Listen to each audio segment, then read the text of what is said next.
No čau, môj Torček. Prišiel si niečo porozprávať do videa? Hej. Dneska sme si vybrali zaujímavú tému, ktorá je jedným zo silných zdrojov v našom živote. Zdrojom, ktorým častokrát mrháme, je zdrojom energie a zdrojom času.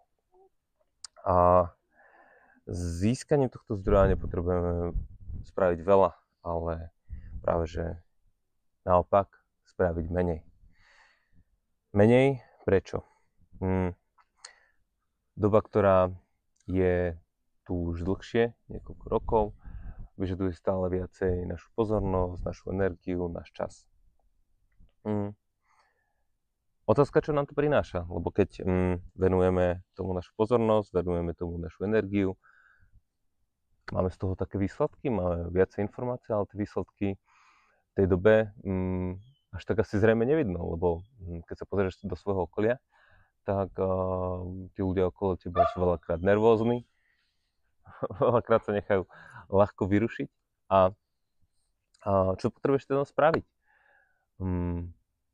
Veľakrát si to už možno počul a možno to... Torík! Kľud! Daj si kľud! Získaj odstup. To je to jednoduché riešenie. Odstup od ľudí, situácií, čokoľvek, čo ťa v živote vyrušuje.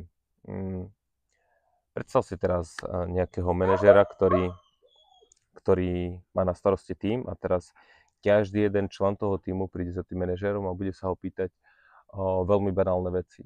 Keď ten manažér bude veľmi dostupný, tak bude míňať svoju energiu a zároveň spraví jednu veľmi jednoduchú chybu alebo chybu, ktorá bude stáť aj ten tým veľa. Nedovolí im rásť, nedovolí im získať vlastný prežitok, ako vyriešiť taký problém. A teraz si to predstav vo vzťahu veľakrát. Proste chceme riešiť vzťahové problémy a nedáme si odstup.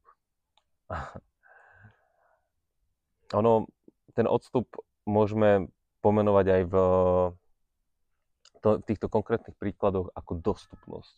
Hej? Čiže byť akoby menej dostupný, ale nie z takého marketingového hľadiska, lebo to veľakrát vidíme v dnešnej dobe, že je to len obmedzené a je tam proste, môže tam ísť toľko a toľko ľudí, môj čas je obmedzený, ale nie z toho marketingového hľadiska, ale z vnútorného, skutočného hľadiska, že s rešpektom voči sebe a s rešpektom voči svojmu okoliu mať nižšiu dostupnosť. A veľkým paradoxom je to, že tento rešpekt začne budovať v tvojom okolí